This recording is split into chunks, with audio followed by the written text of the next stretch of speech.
وقت البأس جنگ، اولئک یہی لوگ، الذین وہ جو کہ صدقوا انہوں نے سچ کہا، واولئک اور یہی لوگ هم المتقون پرہیزگار ہیں۔ لیس البر ان تولوا وجوہکم قبل المشرق والمغرب،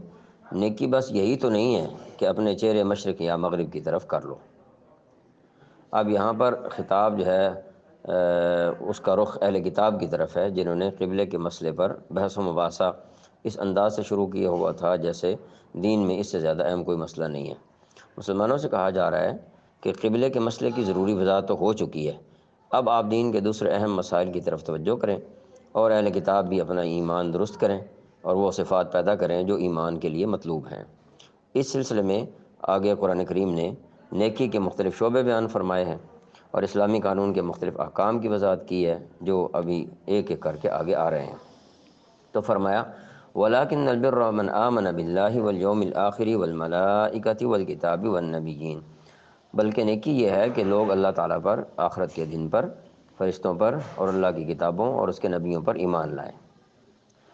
گویا یہاں تک جو ہے وہ اعتقادات کا، عقائد کا ذکر کیا گیا۔ وَآتَى الْمَالَ عَلَىٰ حُبِّهِ ذَوِي الْقُرْبَىٰ وَالْيَتَامَىٰ وَالْمَسَاكِينَ وَابْنَ السَّبِيلِ وَالسَّائِلِينَ وَفِي الرِّقَابِ، اور اللہ کی محبت میں، یہاں پر یہ بھی کہہ سکتے ہیں مال کی محبت میں، یعنی دونوں معنی مراد ہو سکتے ہیں۔ اپنا مال یعنی مال کی محبت کے باوجود یعنی اپنا مال خرچ کرتے ہیں، اور یہ بھی ہو سکتا ہے کہ اللہ تعالیٰ کی محبت میں اپنا مال خرچ کر دیتے ہیں، اور اللہ کی محبت میں اپنا مال رشتہ داروں، یتیموں، مسکینوں، مسافروں اور سوال کرنے والوں کو دیں اور غلاموں کو آزاد کرانے میں خرچ کریں۔ اب تھوڑی سی وضاحت ان کی کرتے ہیں کہ یہ جو الفاظ یہاں استعمال ہوئے ہیں